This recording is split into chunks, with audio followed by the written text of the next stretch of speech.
y a la table à mettre, oui. On peut couper d'autres oignons pour ce soir, pour le barbecue. Qu'est-ce que t'en penses? On les fait cuire ou pas? Ben ouais, c'est mieux, je pense. Ouais. On les fait compoter un peu.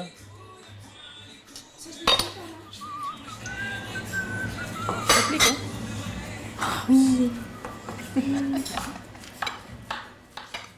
L'intégration, c'est vraiment bien faite. On a été épaulé par, j'ai été aussi épaulé par certains collègues de boulot qui nous a invités avec tous les collègues de travail à une soirée chez elle. Puis ça a permis de connecter. Donc déjà, ça nous avait mis dans l'ambiance, ça nous avait préparé à ce qu'était la communauté de la broquerie. Mais c'est vrai que ça a été très rapide. Les gens sont vraiment, se sont sentis concernés du fait qu'on arrive de loin. Pour eux, ils sont tellement bien ici que souvent ils nous disent mais nous, on n'envisagerait même pas ce que vous avez fait. C'est tellement incroyable et courageux. Enfin, et puis ils essayent de comprendre un peu ça a été quoi nos motivations. Mais du coup, ils ont beaucoup d'empathie sur est-ce qu'ils vont se sentir bien ici? Ça doit être dur d'être loin de la famille et des amis. Moi, c'était plutôt la famille et notre ferme qui m'a manqué beaucoup parce qu'on avait une ferme avant avec beaucoup d'animaux. Puis j'aimais ça. Moi, c'est les amis qui me manquent beaucoup et la famille. Nous, quand on est arrivé à la broquerie, on a aménagé dans une maison qu'on a louée. Puis on est resté là pour 1 an. Puis c'est surtout ce qui a été dur, ce qui a été un peu comme un chamboulement, c'était comme de redéménager encore une fois. Ça a été plus dur pour Luca au départ d'arriver à tisser des liens. Il est plus observateur, alors je pense qu'il a passé cette année-là à vraiment observer, voir comment ça fonctionnait. Puis maintenant, deuxième année, ça y est, il a des amis avec qui il peut sortir, il peut jouer au basketball, avec qui il peut passer du temps, tout simplement. Il aime jouer aux écrans. Il aime faire du vélo. Il aime manger des Pringles. Il use tout son argent qu'il gagne dans les Pringles. Puis c'est tout. Wow. C'est un peu la description de quelqu'un qui est au chômage et qui ne sait pas quoi faire de sa vie, quoi. Super. Pringles, c'est jeux vidéo. C'est bien. Moi, je dirais que Clément, c'est une personne très sensible qui est attentionnée aux personnes qui l'entourent. Et donc, par exemple, si quelqu'un est tout seul dans la cour de récréation, elle ira le voir et puis elle dit « Ah, est-ce que tu veux jouer avec nous ?» Clémence, elle, ça a été assez rapide Oui. dans sa socialisation. Elle a eu la chance d'avoir une amie qui, pareil, qui s'est mis un peu à sa place, qui avait beaucoup d'empathie et qui a un peu l'a pris sous son aile. Et puis alors là, de suite, ça l'a permis de s'intégrer dans un groupe de son âge. Et puis après, ils se sont retrouvés dans la même classe. Et puis... Moi, j'ai beaucoup d'amis, mais je joue qu'avec des amis spéciales. Il y en a une qui s'appelle Maislene, une autre qui s'appelle Bryn, et une autre qui s'appelle Lorraine, Avery et Madeline. C'est mes amis principaux. J'aime beaucoup jouer avec eux puisqu'ils sont amusants, ils sont drôles et surtout elle est créative et comme moi elle aime lire et faire des dessins. Moi, sinon des amis, j'en ai pas mal et puis ils aiment beaucoup les sports, donc quand on joue souvent à la récré à des sports comme le basket ou le spikeball. On se sent en sécurité. On habitera à Winnipeg, on te laisserait peut-être pas aller à l'autre bout de la rue pour aller jouer chez une amie toute seule. Alors que là, tu es capable de marcher jusqu'à chez Chloé, jusqu'à chez Soria, et puis il n'y a pas de problème, on a confiance, on sait que tu es en sécurité. Là, vous prenez les vélos, vous allez chercher une glace avec Luca au village. Vous allez jouer au terrain de basket, au skatepark. Il y a aussi ces avantages-là. Si on était resté à Winnipeg, on se serait beaucoup plus perdu dans l'anonymat d'une grosse ville. Et puis là, ça nous permet d'être beaucoup plus proche aussi des Canadiens. Et puis c'est ça qu'on voulait. Et par exemple, André, la directrice de la garderie, elle nous a pris avec sa mère, Simone, et elles nous ont fait, on a fait des pots de paille, comme vraiment des plats locaux. Elles nous ont montré comment elles font, c'est quoi leur recette entre guillemets secrète avec les ingrédients et tout ça. Donc c'est super touchant de vivre ces expériences avec elles. C'était juste magique. Oui. On a passé une super journée et c'est que des choses comme ça que voilà, tu vas faire des s'mores. Alors c'est quoi des s'mores ici, ils connaissent tous, mais toi tu connais pas. Tu fais ça griller ça sur le feu de bois et puis tu te sens vivre une expérience canadienne vraiment. Chacun pense à sa famille, mais pense aussi un petit peu à la communauté. Qu'est-ce que je peux faire pour aider un petit peu mon prochain, qu'il soit nouvel arrivant comme nous, des immigrants, mais également des Manitobains. C'est ancré en eux. Ouais. Oui, mais je pense qu'il y a toujours une fierté à la broderie. On a toujours une communauté très ouverte, très accueillante. Et puis ça, on sentait l'excitement, même sur Facebook, il y a des posts, nous on a affiché des choses et puis tout de suite le monde réagissait, voulait les inclure, voulait les rencontrer, voulait les aider, les appuyer. Alors c'était ça là, c'était comme un peu le grand événement, là. Oh, il y a des Français qui arrivent à la broderie et puis c'est ça là, on veut leur donner notre 100% pour que quand ils arrivent, ils se sentent à l'aise, ils se sentent... ça confirme qu'ils ont pris la bonne décision de choisir la broderie. Et puis moins intimidant que peut-être arriver dans une grande ville. Là, ils arrivent à la broderie, c'est une petite communauté. Ils se font des connexions, même pour les enfants qui arrivent. Ça fait comme déjà l'esprit de famille et communauté. Oui, tout le monde se connaît. Quand tu as du bon monde, mais c'est facile à t'intégrer dans une communauté. Je pense que ça aide beaucoup qu'on ait vraiment une communauté pas mal francophone.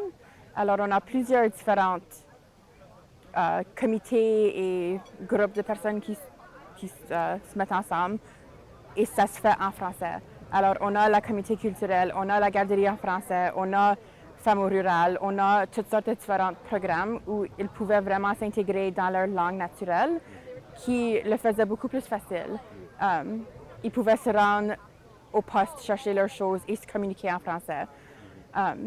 Alors, je pense pour ça, c'était vraiment confortable pour eux autres, pour vraiment s'intégrer dans notre communauté. C'était pas difficile, c'était pas différent. Mais je pense que l'autre chose aussi, c'est l'aspect communautaire. Se rencontrer après le travail semble avoir des différences là, en fait, de coutumes ou de façon de faire que peut-être ont changé avec le temps en France. Qui, je dirais pour nous, c'est naturel, mais donc une curiosité, pourquoi il y a certaines différences de ce côté-là aussi. Moi, les plus gros changements que j'ai eus, c'était l'école, franchement, c'est beaucoup mieux. Tu vois, en France, j'étais obligée de me lever à 6h du matin pour aller prendre le bus à 7h, 7h15. Et puis aussi, comme même si t'es fatigué, tu vois, c'est pas très grave parce qu'en plus là, j'ai un professeur qui est vraiment très très bon, très compétent. Et puis, du coup, elle fait en sorte que quand on travaille, tu vois, ce soit pas juste tu travailles, t'écris et c'est tout, t'apprends tes trucs par cœur. C'est vraiment apprendre en s'amusant, donc c'est vraiment bien. Et puis après, un autre changement que j'ai beaucoup vu, c'est le paysage.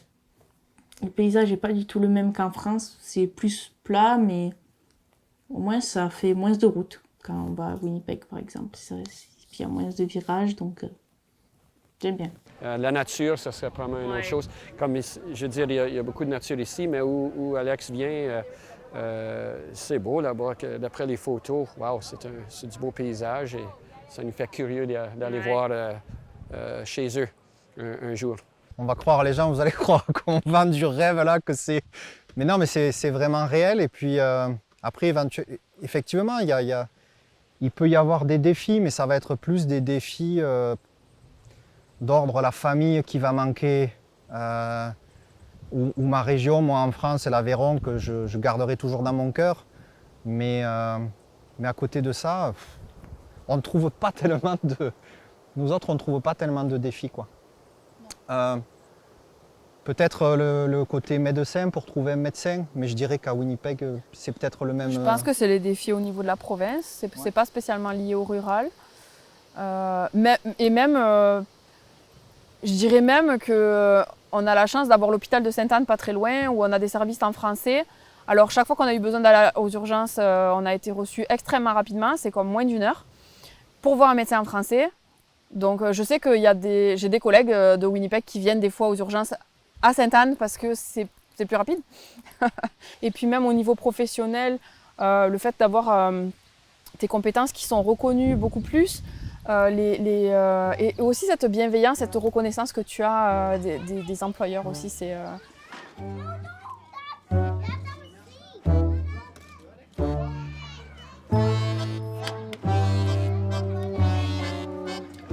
Regardez, qu'est-ce que j'ai trouvé? Est-ce qu'on veut ça sur notre pizza ou on veut pas? Oui. Je vous laisse le mettre. Non. C'est quoi ça? Ça s'appelle comment? Un homard, oui. Un, quatre. Mais combien on est, nous? On est beaucoup? Non. 1, 2, 3, 4. Est-ce qu'on fait des plus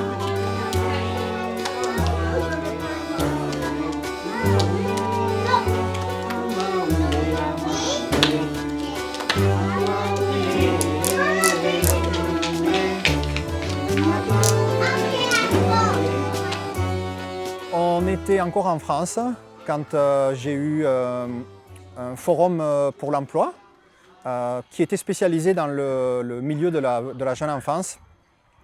Et puis en France, j'ai des diplômes avec les enfants, un diplôme d'animateur socioculturel. Et ça m'a toujours plu de travailler avec les enfants. Alors j'ai dit, tiens, pourquoi ne pas essayer? Puis j'ai trouvé 2 centres d'apprentissage au Manitoba qui recherchaient. Donc je me suis inscrit, puis je suis rentré en contact avec André et Louane. Et après la première entrevue, ça a de suite bien fonctionné. Elles m'ont fait visiter virtuellement le centre que j'ai trouvé vraiment formidable. Entre parenthèses, je me souviendrai toujours, elles avaient même au bout du 2e, 3e entrevue, puis que j'étais sûr de venir travailler, elles avaient même mis l'affiche, il manquait que ma photo, Alexandre, aide éducateur. Il a commencé au centre et puis il s'est intégré tout de suite. On a vu tout de suite qu'il faisait partie de l'équipe, qu'il avait les mêmes valeurs que nous. Et puis ça va vraiment bien, on aime beaucoup son travail. Et puis c'était un joyau qu'on a reçu, un beau cadeau. Moi, je pourrais vous parler du job pendant longtemps. C'est un job qui est passionnant, qui mérite à être élevé, qui mérite à être connu. On est là en fait pour travailler pour accompagner l'enfant, accompagner les familles aussi. L'enfant, on va l'accompagner dans tous ses aspects du développement, que ce soit moteur, cognitif, langagier aussi. On n'est pas des professeurs, on est des éducateurs. On est là pour suivre l'enfant et l'aider à se développer, mais à travers le jeu. Voilà, c'est quelque chose que je ne connaissais pas en France et je suis en train d'apprendre ça et c'est vraiment en fait formidable. Je pense aussi qu'il y a un manque d'hommes dans le domaine. Puis ça, c'est quelque chose que Alex a apporté ici. Je pense que certaines personnes, ça s'apprend de travailler en jeune enfance, mais pour lui, c'était inné. C'est un atout il a comme cette connexion avec les enfants. Il est passionné de leur aider. Il veut vraiment les voir s'épanouir. Puis quand il voit ça, il s'épanouit. Tu le vois dans lui qu'il veut grandir avec eux, mais il les connaît. Ouais, c'est un métier de passion pour moi. Je viens au travail, mais c'est pas une labeur ou c'est pas de me dire oh. Non, je viens au travail avec la banane, je rentre du travail, je pense encore à des choses que je pourrais faire avec eux le lendemain. C'est vraiment entre 0 et 5 ans que que tout se joue chez l'enfant dans son développement. Et puis notre métier, il est là. Et puis je changerai pour rien au monde de mon mode de vie actuel, quoi. Non. Non. C'est vrai que on a eu du monde dans notre entourage, comme nos contacts européens, on va dire, de Winnipeg, nous ont dit pourquoi vous allez au rural, c'est quand même compliqué, peut-être l'hiver. Il y a beaucoup d'idées préconçues aussi sur, le fait de vivre au rural. En tout cas, pour l'instant, à l'heure actuelle, avec tout ce qu'on a vécu, puis on a encore énormément de choses à vivre et à découvrir. Moi, je suis très friand de la culture manitobaine. On a vraiment envie de pousser notre aventure ici au Manitoba et à la broquerie. On a encore beaucoup de choses à découvrir. Quand tu as tout plaqué comme dans ton pays d'origine et que tu redémarres tout de zéro et que là, tu as trouvé quelque chose qui rejoint vraiment ton mode de vie, tes valeurs, tu as envie aussi de stabilité. Et puis finalement, c'est ça, c'est que maintenant, on a des amis, certains qu'on considère vraiment comme de la famille. Alors, tu n'as pas envie de repartir à l'inconnu, là. Tu as juste envie de profiter de cet environnement qui nous épanouit. Qui nous porte, ouais, c'est ça. Qui nous permet même individuellement, je dirais, tu sais quoi, de nous découvrir. Moi, je me redécouvre depuis que je suis ici.